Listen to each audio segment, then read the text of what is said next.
Baik, selamat sore. Assalamualaikum warahmatullahi wabarakatuh.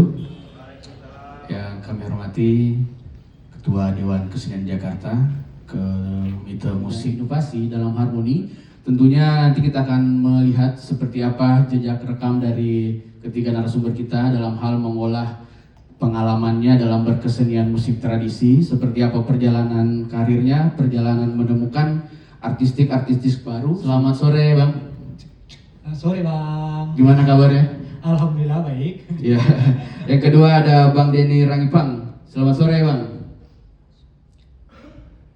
Sore. Ya, selamat sore. Tentunya merupakan kebanggaan ya bisa memoderatori abang-abang kita, atau mungkin juga pecinta musik tradisi ya, yang mungkin masih begitu panjang dan pengalamannya juga di musik tradisi itu banyak bertemu dengan kultur-kultur yang berbeda. Jadi dari pertemuan-pertemuan itu sebenarnya pengalaman musikal apa sih yang Anda temukan tuh dari mempertemukan kultur musik dari tradisi kalian sendiri dan beberapa kultur musikal yang berasal dari luar budaya kalian? Kalau saya riset itu saya harus main instrumen gitu loh.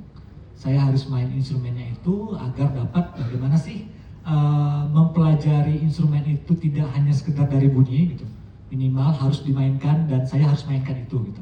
Nah, ketika sudah saya dapatkan dan itu tentunya tidak mudah dan tidak begitu instan karena soul yang didapatkan itu tuh gimana ya, perlu adanya praktis atau perlu adanya latihan berulang kali bersama maestro itu sendiri. Kemajuan tentang tradisi dengan saya, ini mungkin berangkat dari sebuah lingkungan yang memang hidup di sebuah tradisi berkesenian. Sementara saya beda. Saya tumbuh, tradisinya timbul justru dari sisi perlawanan. Itu musik tradisional sehingga mengembangkan alat musik ini dan mempertemukan berbagai macam kultur musik tradisi, baik itu mungkin dari keilmuan secara barat, secara berdasarkan sudut pandang Karawitan Sunda, dan juga mungkin musik-musik etnik yang ada di wilayah Bekasi ini. Nah, mungkin bisa diceritakan itu Kang supaya kalau bicara background saya terjun ke dunia tradisi itu sebenarnya kejebak karena awalnya ketika saya udah belajar komposisi ke Mas Yasuda sebelumnya sama ke Mas Lamato Bersyukur, tapi ketika pertemuan di Blitar itu ketemu yang namanya Dodi Satya, dibawa ke Bandung sama dia. Jadi sebenarnya saya studinya komposisi sama Kang Dodi. Kang Dodi itu komponis kontemporer di Sunda. Saya kuliah di Karawitan di ISB Bandung, mayornya tuh Kendang. Nah, cuman dilemanya ketika saya pulang ke Citayam itu kan etnisnya Betawi ya, dan keseniannya tuh gambang kromong. Jadi mau tidak mau apa yang udah saya pelajari nggak kepake dong.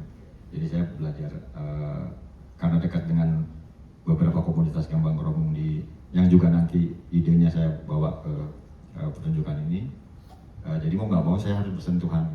Ya, jadi satu lagi nih Kang, dari memadukan itu semua, dari pengalaman di Blitar pertama kali bertemu sama Kang Dodi tadi ya, terus kemudian ada pengalaman dari segi akademik di Institut Seni Budaya Indonesia Bandung, fokus ke Kendang, terus bertemu dengan kultur masyarakat di Citayam yang rata-rata dominan tuh masyarakat dengan kultur Betawi ya.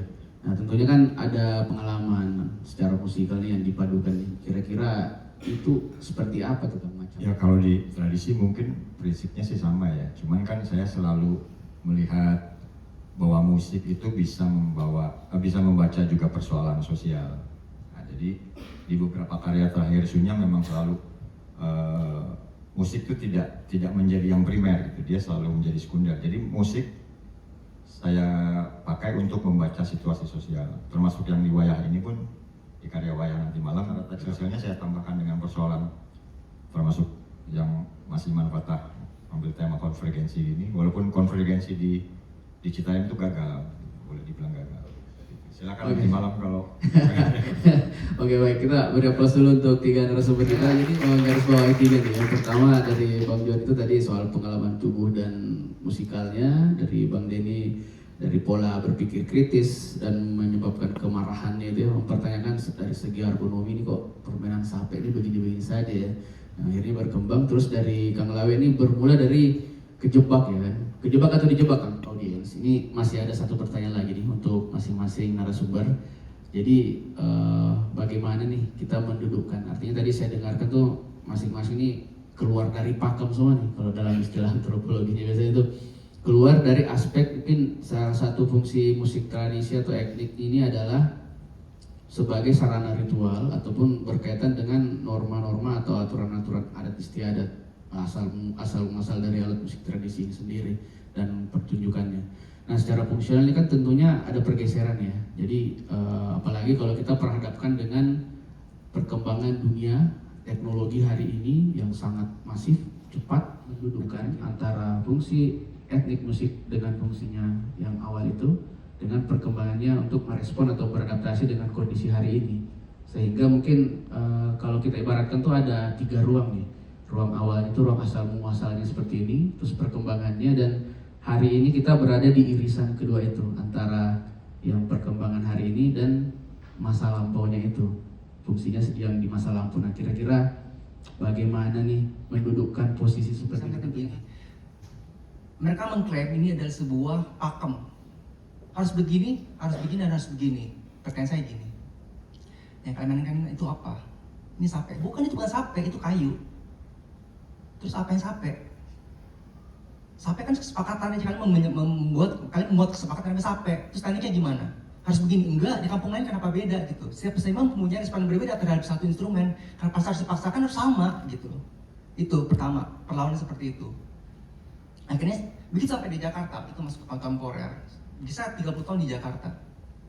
Kehidupan di Jakarta berbeda, respon saya terhadap sosial saya beda dengan kalau saya tiap hari ketemu gunung, ketemu sungai, mungkin musik saya akan mengalir seperti itu. Tapi saya ketemunya dengan suara knalpot itu nggak enak banget itu, ya mungkin akan begitu.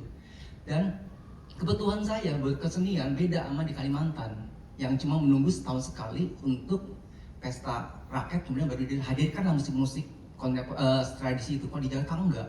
Kebetulan saya berkomunitas dan kebetulan satu-satunya komunitas yang pertama kali memberi saya ruang untuk gila dengan sampai kontemporer saya itu adalah dari RKR. Ada orang yang nggak ada yang nggak apa-apa. Tersebut saya suka musik tradisi. Nah, tanpa sadar itu mempengaruhi musikalitas saya gitu, dan juga mempengaruhi lingkungan juga mempengaruhi, terus cuaca juga mempengaruhi. Dari Kang Lawe, bagaimana menanggapi problem atau wacana-wacana yang seperti tadi saya tanyakan itu soal musik tradisi dengan fungsinya sebagai sarana ritual, terus kita dianggap keluar dari pakem dan sebagainya. Tentunya kan ada tanggapan juga secara pribadi dari kreator semacam respon seperti yang saya katakan. Mencoba tetap dibilang setia gitu Pak, setia pada jalur tradisi. Saya jalan ke seputar Bogor untuk mencari komunitas yang masih menjalankan, memulai dari apa yang ada di kita. Kan saya dengan background juga kita dijebak. Pada akhirnya saya juga tujuan, saya juga bikin beberapa instrumen yang tidak punya, malah tujuan ini malah lebih sopan karena berkaitan sama tradisinya. Kalau saya benar-benar dari barang-barang sama, tidak punya kaitan, bendanya sendiri tidak punya sejarah kultur, dia benda identitas dia aja. Artinya musik juga itu musik tradisi bukan apa tadi? Dia value ya, dia itu nilai, bukan venue. Bukan venue atau dalam artian bukan benda mati, dia dinamis ya, hidup dan akan selalu beradaptasi dengan kondisi di mana dia berada. Itu dipakai Al-Farabi untuk terapi. Kita tahu Al-Farabi baca saya kita di masyarakat jelas.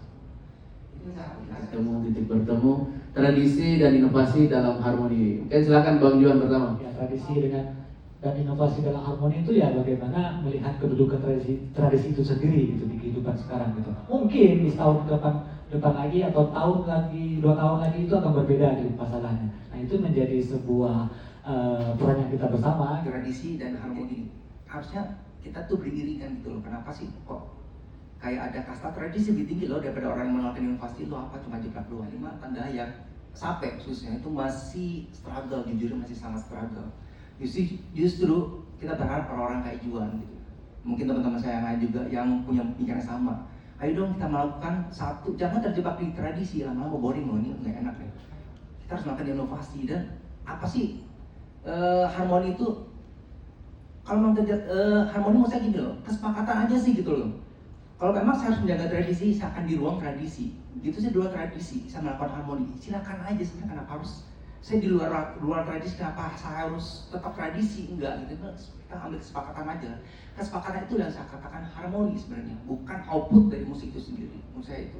Kalau berarti saya lebih, kalau untuk wilayah lain misalkan ya kayak teknologi gitu kan udah jelas manfaatnya, bahwa ya kayak smartphone kan itu konkret persoalan konvergensi kan, jadi beberapa ini jadi satu alat. Tapi kalau persoalan di budaya kita sepertinya harus mempertanyakan lagi konteks konvergensinya.